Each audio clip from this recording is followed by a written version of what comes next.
Assalamualaikum warahmatullahi wabarakatuh. Kami dari kelompok 10 akan mempresentasikan makalah tentang ijtihad. Di sini adapun submateri yang akan kami sampaikan nanti, yaitu yang pertama tentang pengertian dan dasar hukum berijtihad, kemudian syarat-syarat mujtahid, dan yang terakhir adalah hukum berijtihad. Nah, di sini saya sendiri Ahmad Firman akan menyampaikan tentang pengertian dan dasar hukum berijtihad. Secara bahasa, ijtihad berasal dari kata jahada, yajhadu, dan jihdan yang berarti bersungguh-sungguh. Kemudian menurut beberapa para ahli atau para ulama, berijtihad adalah yang pertama menurut Ibnu As-Subki. Ijtihad adalah pengarahan kemampuan oleh seorang fikih untuk menemukan syara' yang bersifat zanni. Kemudian menurut Muhammad Abu Zahra, ijtihad adalah pengarahan kemampuan seseorang ahli dalam istinbat atau menggali dalil hukum syara' yang bersifat amalia dan dalil-dalil yang terperinci. Kemudian yang ketiga menurut Abu Wahab Khalafah, ijtihad adalah mengarahkan kesungguhan untuk menggali dasar hukum syara' dan dalil-dalil yang terperinci yang bersifat syara'. Nah, secara istilah, ijtihad adalah seseorang yang bersungguh-sungguh atau mujtahid untuk menggali hukum syara' yang bersifat masalah-masalah amalia, bukan masalah akhlak dan akidah, dengan menggunakan metode istisbat atau menggali hukum melalui dalil-dalil yang terperinci di dalam lafaz zanni. Hukum ijtihad. Nah, dasar-dasar hukum ijtihad ini terdapat dalam Al-Quran dan hadis. Dalam Al-Quran sendiri terdapat dalam Quran Surat An-Nisa ayat 59 dan Quran Surat An-Nisa ayat 105.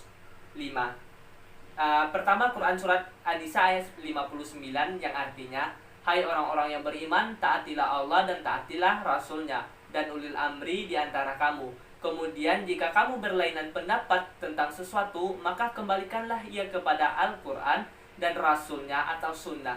Jika kamu benar-benar beriman kepada Allah dan hari akhir, yang demikian itu lebih utama bagimu dan lebih baik akibatnya.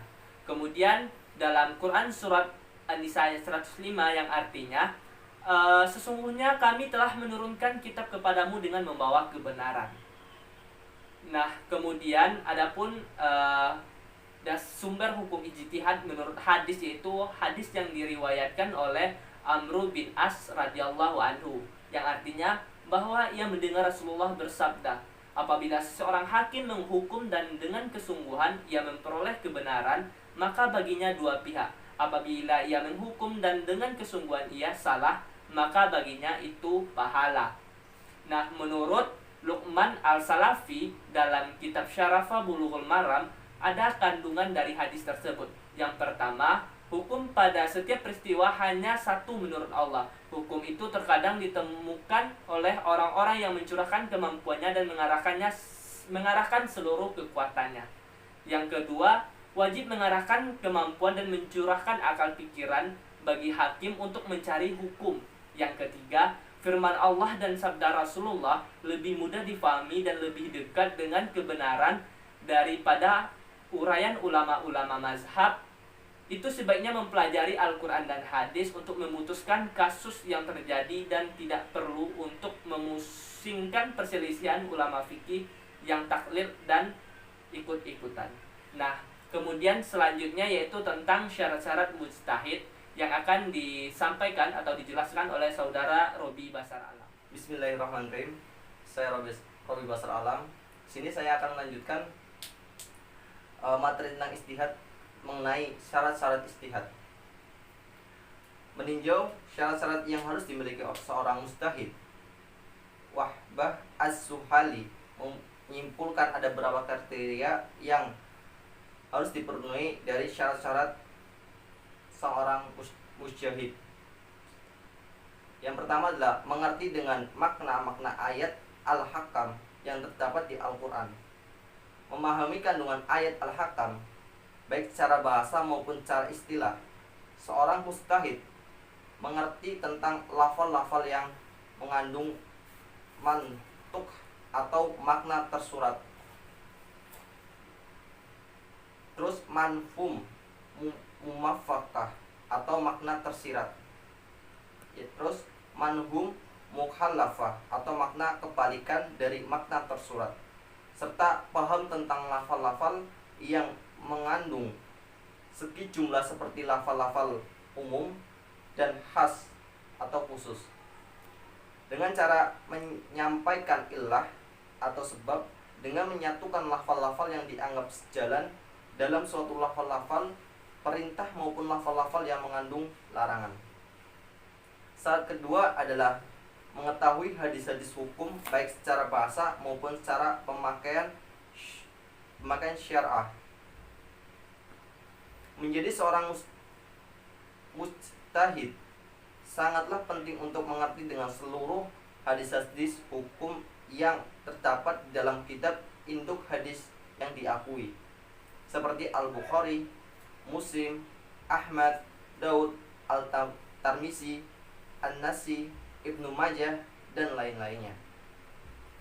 Syarat yang ketiga adalah mengetahui ayat-ayat ahkam ataupun hadis-hadis ahkam yang sudah dimasukkan dan dihapus atau dinyatakan oleh Allah SWT dan Rasulnya tidak berlaku dan diganti dengan dalil yang lainnya, serta mengetahui ayat-ayat al-hakam maupun hadis-hadis al-hakam yang menggantikan lafal nasih.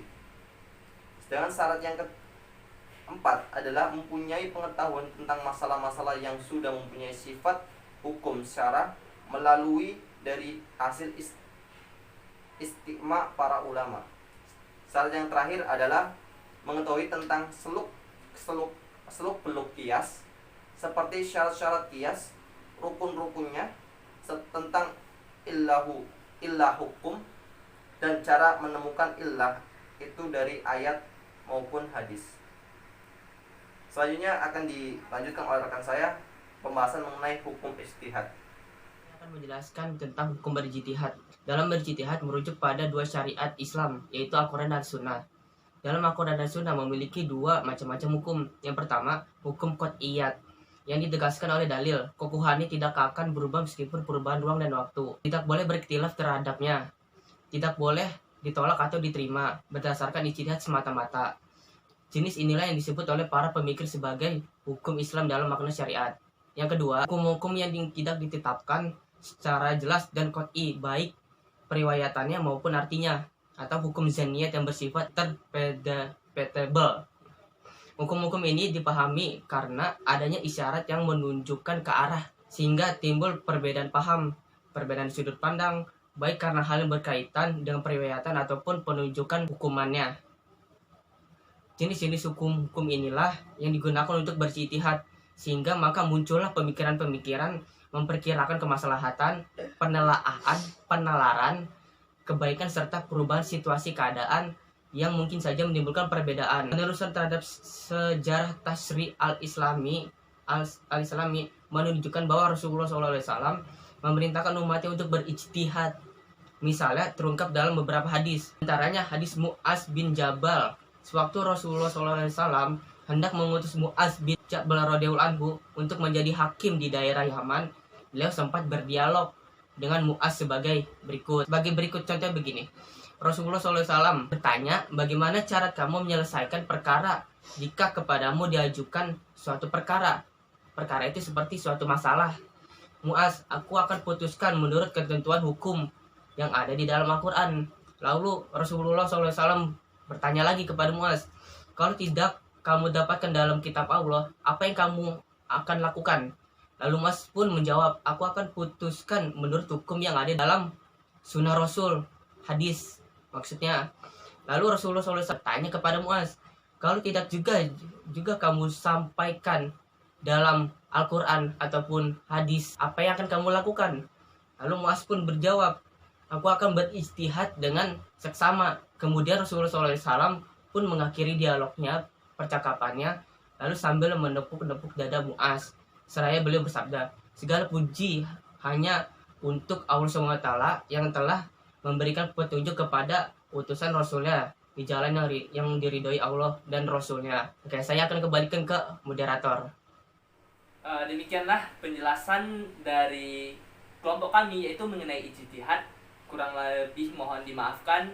Billahi fisabilil haq fastabiqul khairat. Wassalamualaikum warahmatullahi wabarakatuh.